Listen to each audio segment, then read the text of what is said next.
Item ಯಾವುದೇ ಇರಲಿ try ಮಾಡಿ ಆಚಿ ಚಿಕನ್ ಮಸಾಲಾ. ಆಚಿ ಚಿಕನ್ ಮಸಾಲಾ. ನನ್ನ ಗುರುಗಳು, ನನ್ನ ದೈವಕ್ಕೆ ಸಮಾನರಾದ ಪೂಜ್ಯರಾದ ಗುರುಗಳಿಗೆ ನನ್ನ ಅಭಿನಂದನೆಗಳು. ನಾನು ಈ ಕಾರ್ಯಕ್ರಮವನ್ನು ಮಾಡಬೇಕಂತ ಹೋಗಿ ಕೇಳಿದಾಗ ನಾನು ಬರ್ತೀನಿ ನಡೆಯೋ ಅಂತೇಳಿ ನನಗೆ ಆಶೀರ್ವಾದ ಮಾಡಿದ್ರು. ಇವತ್ತು ನನಗೆ ತುಂಬ ಸಂತೋಷ ಆಗ್ತಾಯಿದೆ. ನನ್ನ ಗುರುಗಳು ಬಂದು ನನಗೆ ಆಶೀರ್ವಾದ ಮಾಡಿರೋದ್ರಿಂದ ನನಗೆ ಅತ್ಯಂತ ಸಂತೋಷವಾಗ್ತಾಯಿದೆ. ಈ ಸಿಂಹಪುರಿಯ ಸಿಂಹ ಎಂಬ ಸಿನಿಮಾ ನಾವು ಒಂದು ಹಿಂದಿನ ಚರಿತ್ರೆಯನ್ನು ಆಧರಿಸಿ ನಾವು ಈ ಸಿನಿಮಾ ಮಾಡಿದ್ವಿ. ಏಕೆಂದರೆ ನಮ್ಮ ಮನೆ ದೇವರ ಒಂದು ಇತಿಹಾಸವನ್ನು ಹಿಡ್ಕೊಂಡು ಆಕೆ 1200 ವರ್ಷಗಳ ಹಿಂದಿನ ಒಂದು ಆಧಾರಿತ ಕಥೆಯನ್ನು ಇಟ್ಕೊಂಡು ಈ ಸಿನಿಮಾನ ಮಾಡಬೇಕಂತೇಳಿ. ಯಾಕಪ್ಪ ಅಂದರೆ ನನ್ನ ತಾಯಿಯನ್ನು ಎಲ್ಲೋ ಒಂದು ಕಡೆ ನಾನು ಪ್ರತಿಷ್ಠಾಪನೆ ಮಾಡಿದೆ. ಆ ತಾಯಿನ ಸಾವಿರಾರು ಕಣ್ಣುಗಳು ನೋಡಬೇಕಂತ ನನ್ನ ಆಸೆ ಇತ್ತು. ಹಾಗಾಗಿ ನಾಯಕ ನಟನಾಗಿ ನಾನೇ ಮಾಡಬೇಕಾಯಿತು.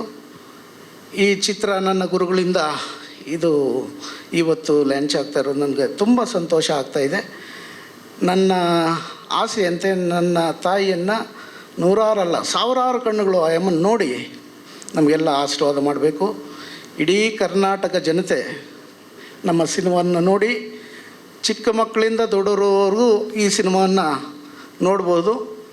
ನೋಡಿ ಒಂದು ಪೌರಾಣಿಕ ಒಂದು ಇತಿಹಾಸ, ಆವತ್ತಿನ ರಾಜ, ಇದರ ಸಂದೇಶ ಏನಂದರೆ ಆವಾಗ ಒಂದು ರಾಜ ಇರ್ತಾನೆ. ಆ ರಾಜ ಅವರ ಹತ್ರ ಇದ್ದಂಥ ಮಂತ್ರಿ ಕುತಂತ್ರಕ್ಕೆ ಬಲಿಯಾಗಿ ಅವರು ಸತ್ತೋಗ್ತಾರೆ.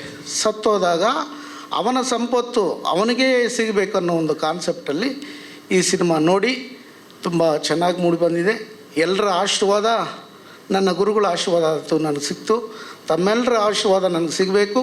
ಇಡೀ ಕರ್ನಾಟಕ ಜನತೆ ನನ್ನ ಈ ಸಿಂಹಪುರಿಯ ಸಿಂಹವನ್ನು ನೋಡಿ ನನ್ನ ತಾಯಿಯನ್ನು, ನನ್ನ ಗುರುಗಳನ್ನು ಕಣ್ತುಂಬಿಸ್ಕೋಬೇಕಂತೇಳಿ ನಾನು ಮತ್ತೊಮ್ಮೆ ನನ್ನ ಗುರುಗಳ ಪಾದಕ್ಕೆ ವಂದಿಸುತ್ತಾ, ಅವರು ಬಂದು ನನಗೆ ಆಶೀರ್ವಾದ ಮಾಡಿದ್ರಲ್ಲ, ಅದಕ್ಕೋಸ್ಕರ ತುಂಬ ಹೃದಯದಿಂದ ನಾನು ಅವರನ್ನು ಅಭಿನಂದಿಸ್ತೇನೆ.